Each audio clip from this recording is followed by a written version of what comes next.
I watched my sister slip the diamond bracelet, my diamond bracelet, onto her wrist, and I knew exactly what would happen next.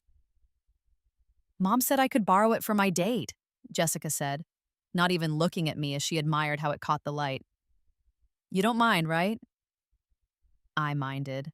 I minded very much, but not for the reasons she thought. Take it, I said, my voice calm. It looks better on you anyway. Jessica's eyes narrowed with suspicion. In my previous life, I would have screamed, cried, begged her not to take the one thing our grandmother had left specifically to me. I would have run to our mother, who would have sided with Jessica like she always did. I would have been the hysterical, jealous younger sister once again. But I wasn't that girl anymore. I had died being that girl. The memory of my death was still fresh, even though I was now 17 again, 5 years younger than I'd been when I'd taken my last breath. I remembered the hospital room, the steady beep of machines, the way my mother had barely visited. I remembered Jessica going through my apartment, boxing up my possessions before I was even gone, arguing with the lawyer about my grandmother's estate. I remembered my father, somewhere in Europe with his new family, not even bothering to fly back. I had died alone at 22, broke despite my considerable talent, my work stolen and published under Jessica's name, my trust fund drained by my mother to fund my sister's lifestyle. I had died believing I was worthless, that I deserved every bit of neglect and cruelty my family had heaped upon me. And then I woke up on my 17th birthday, 5 years before my death, with every painful memory intact. Are you feeling okay? Jessica asked, still suspicious. You're being weird. I'm fine, I said. Just tired. I think I'll skip dinner tonight. Tonight? My birthday dinner. In my previous life, I had begged my family to come. I'd made reservations at an expensive restaurant, desperate to create one perfect family memory. My mother had canceled 2 hours before, claiming Jessica had a crisis. My father hadn't even responded to the invitation. I'd sat alone at that table, crying into my untouched meal, while the waiter looked at me with pity. This time, I had made no reservations. I had no expectations. I had other plans. Skip your own birthday dinner? Jessica laughed. Mom's going to be pissed. Then I guess Mom will be pissed. I walked away before Jessica could respond, feeling lighter than I had in 2 lifetimes. Let them have their dinner without me. Let them realize, or more likely not even notice, that I wasn't there. I had wasted enough years seeking their approval. My phone buzzed, a text from my mother. Jessica says you're being difficult. Dinner is at 7. Don't embarrass us by being late. I deleted the message without responding. The last 5 years of my previous life played through my mind like a horror film as I sat in my room, I saw real birthday plans taking shape on my laptop screen. After tonight, my 17th birthday that no one would celebrate with me, everything had spiraled downward. I had been a talented writer. Even at 17, I'd had a gift for storytelling that my high school English teacher said was rare. I had notebooks full of ideas, completed manuscripts, short stories that had won local competitions. I dreamed of being published, of seeing my name on a book cover. Jessica had other plans. She'd found my manuscripts when I was 18, just after I'd finished my first complete novel. I'd been so proud, so excited to share it with my family. My mother had barely glanced at it. My father hadn't acknowledged the email I'd sent him. But Jessica had read every word. 2 months later, she'd submitted it to a publisher under her name. When I'd confronted her, she'd laughed. You can't prove you wrote it. It was on the family computer. Besides, I made it better. Your version was amateurish. I'd gone to my mother, desperate for someone to believe me. She'd sighed, looked at me with those disappointed eyes I knew so well, and said, Why do you always have to create drama? Can't you just be happy for your sister? She's finally found something she's good at. The book had been published. It had been moderately successful. Jessica had used the advance to move out, to start building a life. I'd stayed at home, my trust fund, the one grandmother had left me, slowly being drained by my mother, who claimed she needed it for household expenses. You live here too, she'd said when I'd objected. You need to contribute. Jessica lived there too, I'd pointed out. Jessica didn't contribute. Jessica has a career to build. You're just you, just me. Always just me. Not worth investing in, not worth protecting, not worth loving. I had tried to write more, like to reclaim my voice, but something had broken in me.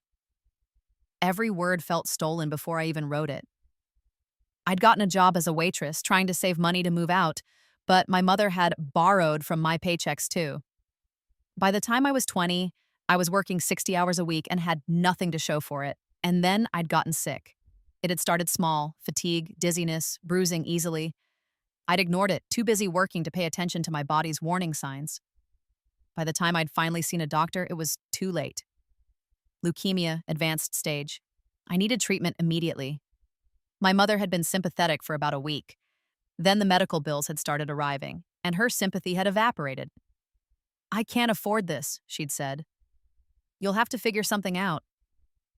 My insurance from my waitressing job was minimal. I'd needed a bone marrow transplant. Jessica had been a match. She'd refused. "I can't take time off work," she'd said, not meeting my eyes. "I'm working on my second book. I have deadlines." My second book, I'd thought. My book. The one I'd written at 19 before I'd learned to hide my work from her. I'd begged. I'd offered to pay her, even though I had no money. I'd promised to never ask her for anything again. She'd still refused. My father, when I'd finally tracked him down, had been even worse. "I have a new family now," he'd said over the phone, his voice distant. "I can't disrupt their lives for this. You're an adult. Handle it yourself." I'd died 6 months later, alone except for the nurses. My mother had visited twice. Jessica had come once, and only to ask about my grandmother's bracelet, the one she was wearing right now, in this timeline, in my bedroom 5 years before my death. But I wasn't going to die this time.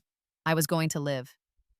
And I was going to make sure they all understood exactly what they'd lost when they'd chosen to throw me away. My laptop screen glowed with possibility. In my previous life, I'd known nothing about investing, about building wealth, about using the gift of foresight. This time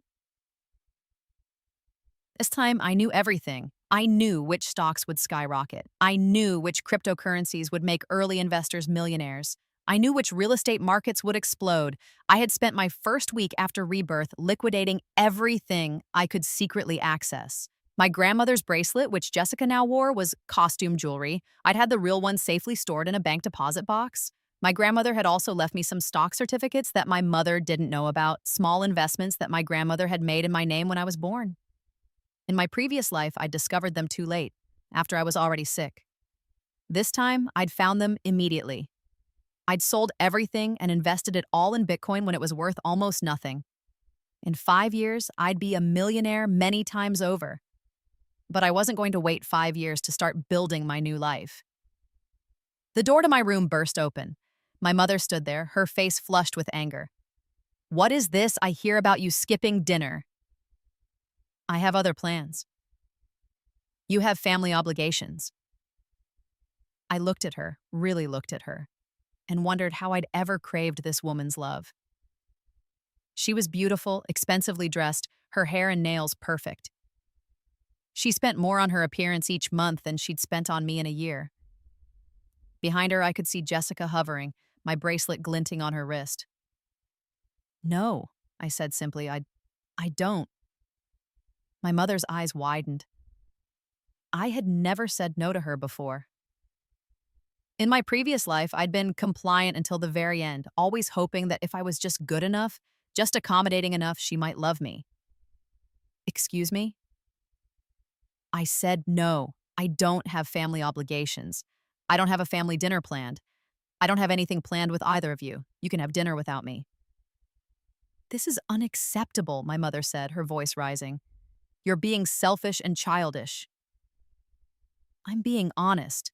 When have either of you ever celebrated my birthday?" "Actually celebrated it, not used it as an excuse to go somewhere you wanted to go anyway?" Jessica scoffed. "We celebrate your birthday every year." "Really, Jessica, when is my birthday?"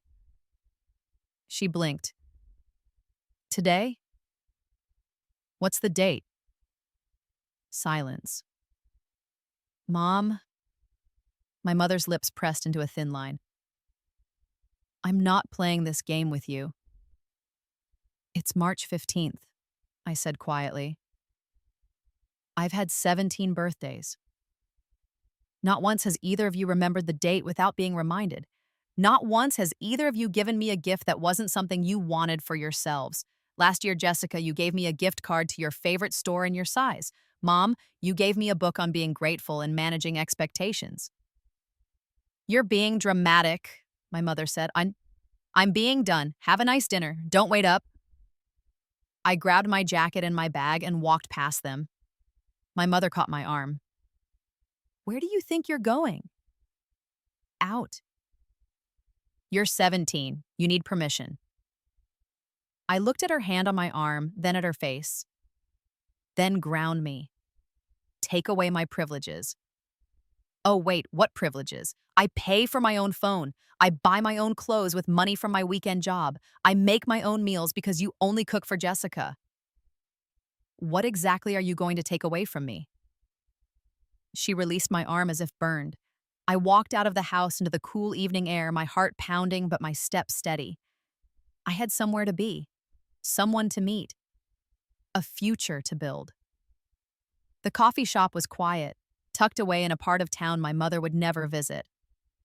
I ordered a green tea and sat at a corner table, my laptop open in front of me.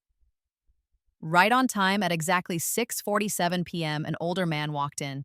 Silver hair, expensive suit, eyes that scanned the room with sharp intelligence. Robert Chen, my grandmother's oldest friend, my secret weapon. In my previous life, I'd never known he existed.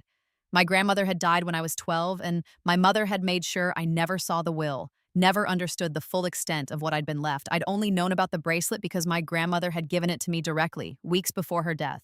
But in the weeks after my rebirth, I'd done something my previous self never had. I'd gone through my grandmother's things that my mother had stored in the attic. And I'd found letters. Dozens of letters from Robert Chen, my grandmother's attorney and financial advisor, asking about me, offering to help manage my inheritance, expressing concern about my welfare. My mother had hidden every single one. I'd called him 2 weeks ago. The conversation had been brief, but life-changing. Your grandmother left you a trust, he'd said. A substantial one. Your mother was supposed to manage it until you turned 18, at which point you could access it directly. But your grandmother had concerns about your mother's financial responsibility, so she added a clause. If at any point before your 18th birthday you contacted me directly and expressed a desire to take control of your inheritance, I was authorized to help you do so. How much? I'd asked. $3 million plus the proceeds from several investments your grandmother made in your name. Currently, the total is approximately $4.2 million. I'd nearly dropped the phone. In my previous life, I'd died believing I had nothing but a bracelet and a few stock certificates worth maybe $10,000 total. Your mother has been receiving monthly statements, Robert had continued. She's been required to sign off that she's using the money for your benefit. I've had my doubts about the veracity of those statements for years. Now he sat across from me, sliding a folder across the table. Everything you need is in here. Bank statements showing where your money actually went. Spoiler alert, not to you. Copies of the monthly allowance your mother gave herself from your trust. Evidence of the investments she cashed out to fund your sister's lifestyle. I opened the folder. Page after page of betrayal, documented in black and white. My hands shook. The good news, Robert said gently, is that we can stop it today, right now. You sign these papers and the trust is frozen. Your mother loses access immediately. Then we file for emancipation. No. He raised an eyebrow. No? Not yet. I don't want to freeze the account yet. I want to move the money first. Somewhere she can't see it, can't track it. And I don't want to file for emancipation until I'm ready to reveal everything. You want to wait? I want her to think she's still in control. I want both of them to think they still have power over me. And then, when the time is right, I want to take everything. Robert studied me for a long moment. Then he smiled. Your grandmother would be proud. She always said you had steel in your spine, even if you didn't know it yet. I know it now. We spent the next hour going over details. Robert would help me move my inheritance into accounts only I could access. He would compile evidence of my mother's theft. He would prepare the emancipation papers for when I was ready, and he would help me invest the portions of my money that I wanted to grow. I have some predictions, I said carefully, about markets, about tech companies, about investments. I'd like your help acting on them. Predictions based on what? I met his eyes. Call it very educated guesses, call it research, call it whatever you want. But I'm going to be right. And I was. Over the next 6 months, every investment I recommended through Robert paid off spectacularly. He never asked how I knew. He simply executed my instructions and watched my 4 million grow to 6, then 8, then 12. My family didn't notice. They were too busy living off what they thought was an endless supply of my money. I went to school. I kept my head down. I wrote in secret, building a portfolio of work that I protected fiercely, keeping it on encrypted drives that only I could access. I worked my weekend job, even though I didn't need the money anymore, because I needed my mother to think nothing had changed. At home, I was invisible. My mother barely spoke to me unless she needed something. Jessica took whatever she wanted from my room, clothes, books, makeup, and I let her. I was a ghost in my own house, and I preferred it that way. Every dismissal, every casual cruelty, every moment of neglect was ammunition I was storing up. 3 months after my 17th birthday, Jessica got a book deal for what she claimed was her second novel. I recognized the opening paragraph. I'd written it when I was 16 in this timeline, and the last, I said nothing. At dinner, a celebration dinner for Jessica that I attended only because my mother had threatened to take my door off its hinges if I didn't, my mother raised a glass. To Jessica, my talented daughter, I always knew you'd be successful. Thanks, Mom, Jessica said, glowing. I couldn't have done it without your support. They toasted. I sipped my water. You could learn something from your sister, my mother said to me. She has drive, ambition. She doesn't waste her time on silly hobbies. Writing had been my silly hobby. In my previous life, that comment had shattered me. In this life, I smiled. You're absolutely right, Mom. I should be more like Jessica. My mother looked suspicious, but Jessica preened. If only they knew that while they celebrated, Robert was meeting with a literary attorney on my behalf. If only they knew that I had documentation proving every single story Jessica had published was mine. Drafts with metadata showing I'd created them, emails to friends discussing the plots, even voice memos of me reading sections aloud. But I wasn't ready to use that ammunition yet. I was waiting for the perfect moment. That moment came 6 months later on my 18th birthday. This time, I planned a birthday dinner. I made reservations at the most expensive restaurant in the city. I sent formal invitations to my mother and Jessica. I even tracked down my father's email and invited him, though I knew he wouldn't come. You're having a birthday dinner? Jessica asked, incredulous. Since when do you care about that? I'm turning 18, I said. It feels significant. My mother frowned. This restaurant is very expensive. My treat, I said. Consider it a thank you for all the years of support. I could see her calculating, trying to figure out my angle. But the lure of a free, expensive meal was too strong. She accepted. The night of my 18th birthday, I dressed carefully. Not in the clothes Jessica had deemed acceptable for me, the hand-me-downs and clearance rack items. I wore a designer dress I'd bought with my own money, my hair professionally styled, my makeup flawless. I looked like I belonged in a magazine. Jessica's eyes narrowed when she saw me. Where did you get that dress? I bought it. With what money? I smiled. My money. At the restaurant, I'd reserved a private dining room. My mother looked around appreciatively. This is lovely. You shouldn't have spent so much. Oh, I didn't spend much at all, I said. Not compared to what's been spent on me over the years. We sat. We ordered. The waiter brought champagne. Sparkling cider for me since I wasn't quite legal yet. My mother and Jessica drank deeply, relaxing into the expensive ambiance. I want to propose a toast, I said, standing. To family. They raised their glasses, smiling. To my mother, who managed my inheritance so carefully, and to my sister, who found her calling as a writer. We drank. They had no idea what was coming. I also wanted to use tonight to make some announcements, I continued. First, I've been accepted to Columbia University, full scholarship. My mother's eyes widened. You applied to Columbia? When? Months ago. I've also been accepted to Yale, Princeton, and Stanford, all with full scholarships. I haven't decided which one I'll attend yet. Jessica's face had gone pale. She'd barely gotten into the local state school, and even then, my mother had used my trust fund to pay her tuition. Second, I said, I wanted to thank you both for teaching me such valuable lessons about family and trust. You've shown me exactly what kind of person I don't want to be. What is that supposed to mean? My mother asked, her voice sharp. It means I know everything. I know about my trust fund and how you've been stealing from it for years. I know that you've taken over $4 million that was meant for me and used it to fund Jessica's lifestyle and your own shopping habits. I know that not a single penny of that money has been spent on my education, my health care, or my welfare. My mother's face went white. I don't know what you're talking about. Yes, you do. I have bank statements. I have receipts. I have documentation of every fraudulent signature, every falsified report to the trust administrator. I have everything. You little...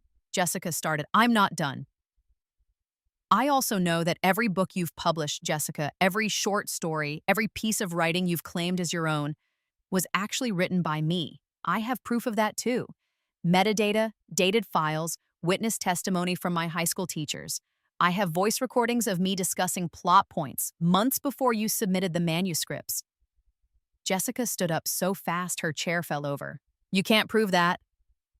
Actually, I can, son, and I will. My attorney is filing a lawsuit tomorrow morning. Plagiarism, copyright infringement, fraud.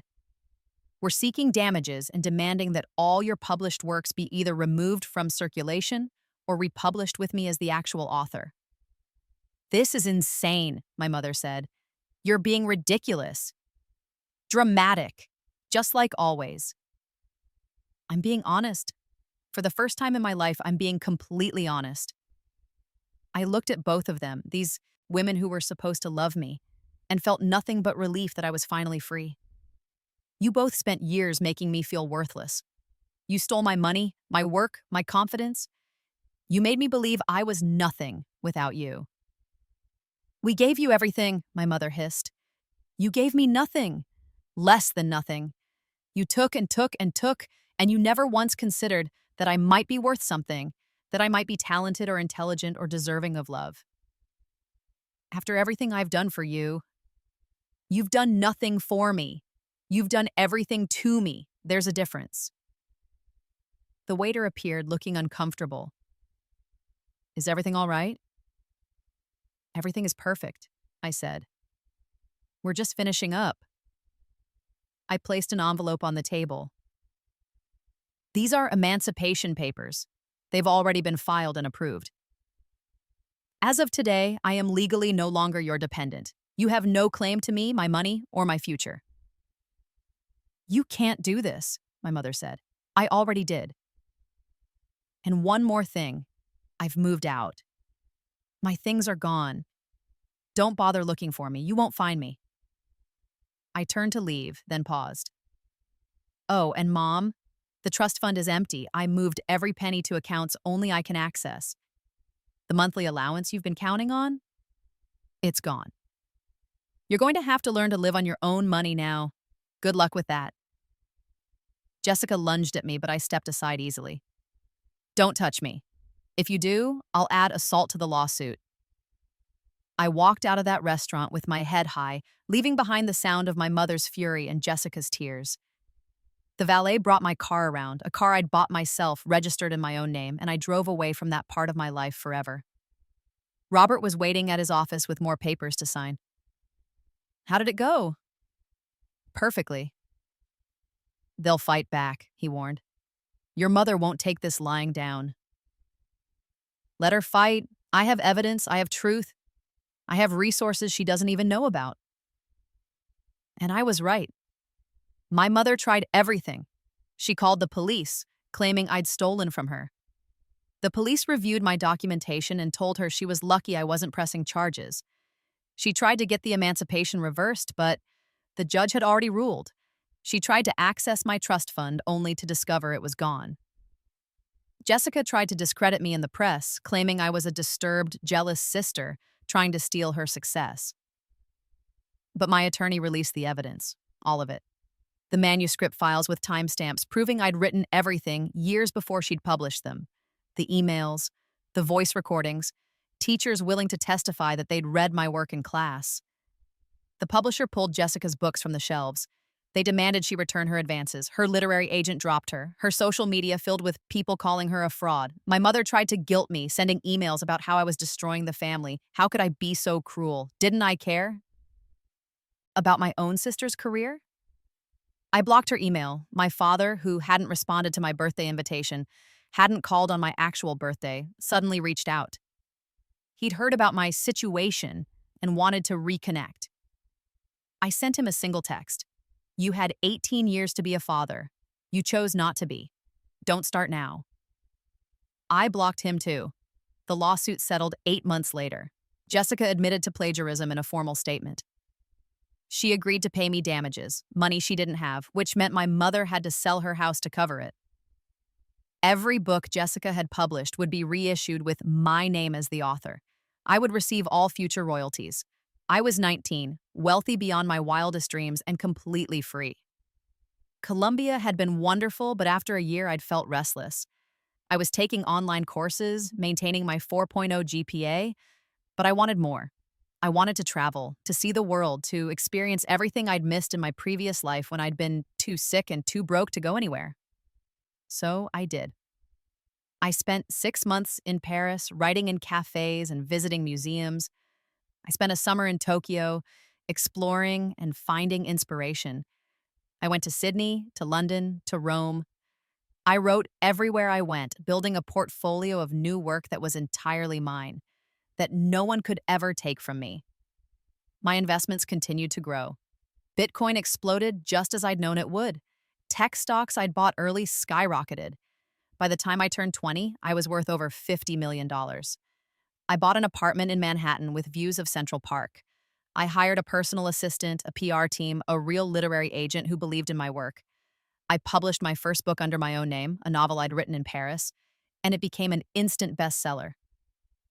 My second book did even better. By the time I turned 21, I was a household name. Not as my sister's victim, not as the girl whose work had been stolen, as myself, as a talented writer who had overcome incredible odds. Oprah wanted to interview me. So did the New York Times. I did select interviews, telling my story carefully, never sensationalizing it, but never hiding from it either. How did you survive it? An interviewer asked me. The betrayal, the theft, the neglect? I didn't the first time, I said honestly. But I got a second chance. And I decided that I wasn't going to waste it seeking revenge. I was going to waste it building something they could never touch, never steal, never diminish. Do you have any contact with your family? No, and I'm at peace with that. Some people are toxic even when they're blood, especially when they're blood. The best thing I ever did was walk away. Any advice for people in similar situations? Document everything. Know your worth, and don't wait for people to give you permission to claim what's yours. Take it. The interview went viral. I received thousands of messages from people who'd experienced similar betrayals, similar abuse. I started a foundation, the Second Chance Fund, to help young people escape abusive family situations and pursue their education and dreams. And then, as my 22nd birthday approached, the age I'd been when I died in my previous life, I decided to throw a party, not a small gathering, not an intimate dinner, a massive, extravagant celebration that would make it clear to everyone, including myself, that I had not just survived. I had thrived.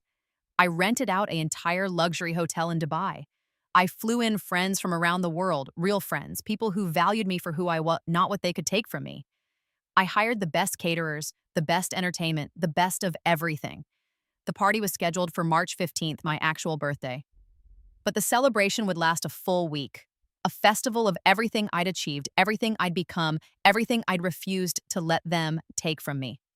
On March 14th, the day before the party, I received an email from my mother. I almost deleted it without reading, but something made me open it.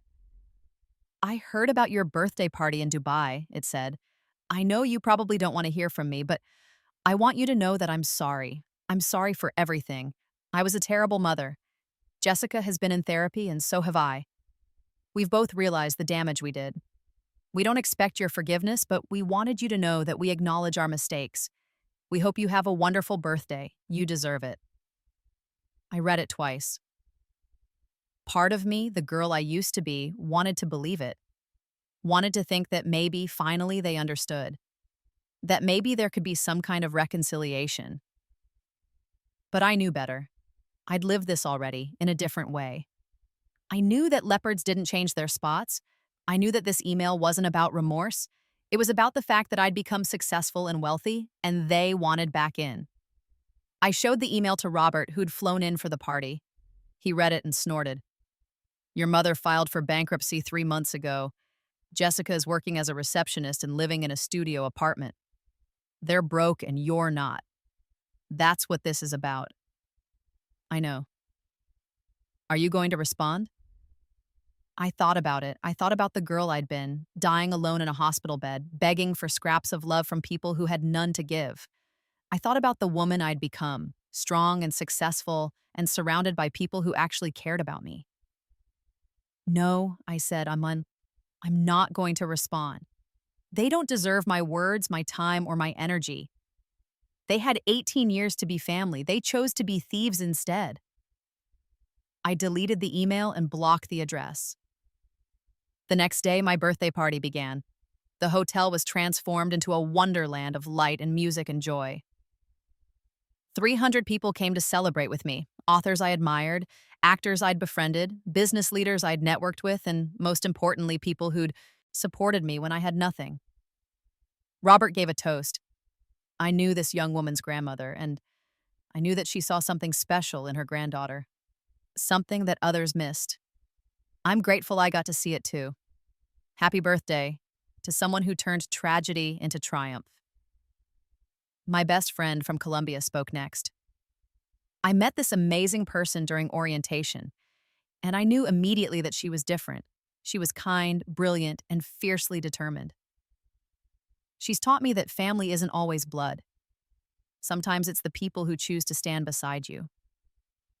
Happy birthday to my sister by choice." There were more toasts, more speeches, more love than I'd ever experienced in my entire previous life. We danced on the rooftop terrace under the stars. We watched fireworks over the Dubai skyline. We ate incredible food and drank expensive champagne and celebrated not just my birthday, but my survival, my success, my refusal to be broken. At midnight, as my 22nd birthday officially began, I stood on the balcony of my hotel suite, looking out at the glittering city. This was the age I'd died before. This was supposed to be my ending. Instead, it was my beginning. My phone buzzed, another email from an address I didn't recognize. Against my better judgment, I opened it. It was from Jessica. "I saw the photos from your party," it said. "It looks beautiful. You look happy. I wanted you to know that I understand why you hate us. I understand that we don't deserve your forgiveness, but I need to tell you something. I'm sick. The same thing you had before, leukemia. I need a bone marrow transplant. I know I don't have any right to ask, but I stopped reading. In my previous life, I'd begged Jessica to save my life. I'd pleaded with her to be tested, to donate, to help me. She'd refused because it would interfere with her career, a career built on my stolen work. Now she was asking me to do what she'd refused to do. I felt nothing. No sympathy, no anger, no satisfaction, just nothing. I deleted the email without finishing it. If she'd asked me years ago, before she'd stolen from me, before she'd built her life on my suffering, maybe I would have helped. Maybe I would have been the bigger person. But she hadn't asked years ago. She'd asked now when she was desperate, when she needed something from me, just like always. I wasn't responsible for saving her. I wasn't responsible for her at all. She'd made her choices. She'd chosen to steal, to lie, to betray. She'd chosen to refuse me when I'd been dying. Now she could live with those choices or die with them. Either way, it wasn't my problem. I blocked that email address too and went back to my party, to my friends, to my life. The life I'd built from ashes and determination and the refusal to let them win. The celebration continued for the full week. We went on desert safaris and visited the top of the Burj Khalifa. We went shopping in the Gold Souk and ate at Michelin-starred restaurants. We lounged by infinity pools and danced at exclusive clubs. Every moment was documented, shared on social media, visible to everyone, including the family that had tried to bury me. I wanted them to see it. I wanted them to know exactly what they'd lost when they had chosen to treat me as worthless. On the last day, I did a live interview from Dubai with a major news outlet. They asked about my success, my books, my foundation, and then they asked about my family. I saw that your sister reached out to you recently, the interviewer said carefully. She's made some public statements about her illness. Of course she had. She was trying to use public sympathy to pressure me. I'm sorry she's sick, I said, and I meant it. I didn't wish suffering on anyone, even her. But I'm not responsible for her health care or her decisions. She had opportunities to make different choices. She chose not to. She's asking for your help specifically, as a bone marrow donor. She once refused to help me in exactly the same situation. I was dying and she said her career was more important than my life. I survived without her help. She'll have to do the same. Some people might call that cruel. Some people didn't watch their sister steal years of their work and claim it as her own. Some people didn't have their own mother embezzle millions of dollars from them. Some people weren't left to die alone while their family spent their inheritance. I'm not cruel. I'm just done being a victim.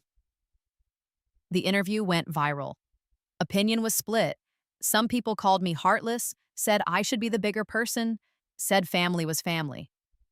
But more people understood. More people recognized that I didn't owe my abusers anything, especially not the thing they'd denied me. Jessica tried to do more interviews, painting herself as the victim, but it backfired. Journalists dug into the plagiarism case, the evidence of her theft, the timeline of her refusing to help me. Public opinion turned against her quickly. I didn't feel victorious about it. I just felt free. I returned to New York after my birthday week, back to my beautiful apartment, my thriving career, my chosen family. I published my 5th book that spring, and it debuted at #1 on the New York Times bestseller list. I was 22 years old. I was healthy, wealthy, successful, and surrounded by love. Everything my previous life hadn't been. Everything they'd tried to prevent me from having. 6 months later, I received a final message, this time from my mother's attorney. Jessica had died. My mother was in a psychiatric facility, having had a breakdown after her daughter's death. They were writing to inform me that I was still technically next of kin, and there were decisions to be made about Jessica's funeral arrangements and my mother's care. I forwarded the email to Robert. Handle whatever needs to be handled legally. Make sure Jessica has a decent funeral. As for my mother's care, she has access to public health services. That's more than she gave me. You're sure? Robert asked. I'm sure. They took 18 years from me. They don't get to take another minute. I hung up and went back to work on my next novel, the story of a girl who died and got a second chance at life, who learned that sometimes the family you choose is worth more than the family you're born into. A year later, on my 23rd birthday, I threw another party. Not in Dubai this time. This time, it was at my new beach house in Malibu, a smaller gathering of the people who mattered most, my chosen family, my real family. We sat on the deck, watching the sunset, drinking wine, and sharing stories. Someone asked me if I ever regretted how things had turned out with my biological family. No, I said honestly.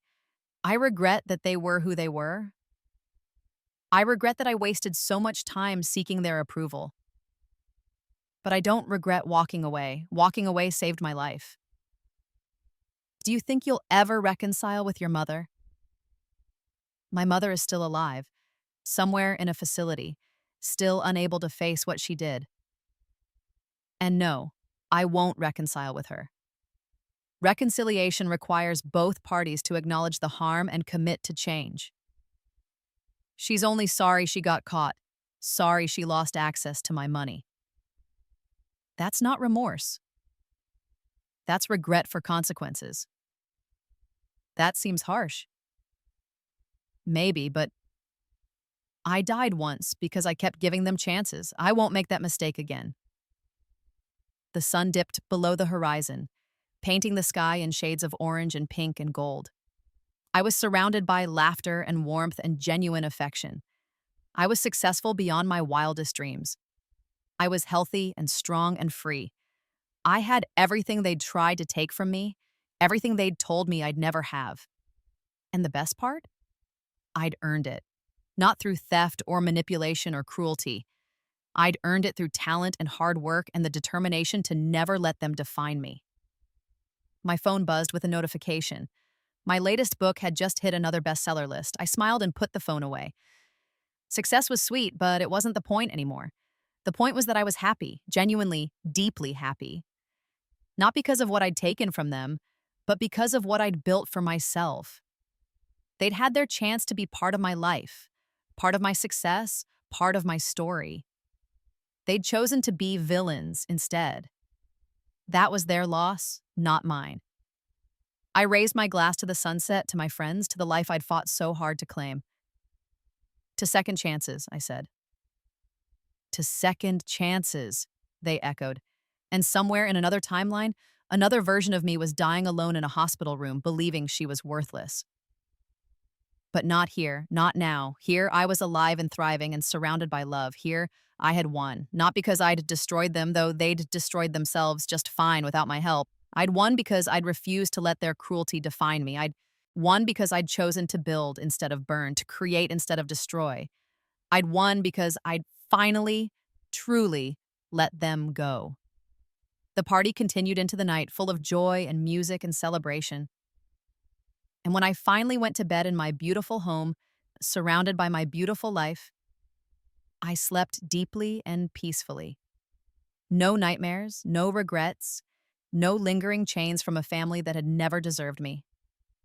Just freedom, just peace. Just the knowledge that I had taken the second chance life had given me and turned it into something magnificent. My grandmother had always believed in me. Robert had believed in me. My chosen family believed in me. And finally, after 2 lifetimes, I believed in me too. That was the real victory, not the money or the fame or the revenge. The real victory was standing in my truth, knowing my worth, and refusing to accept anything less than I deserved. They'd tried to break me. In one lifetime, they'd succeeded. But in this lifetime, I'd broken free, and I'd never looked back. Why?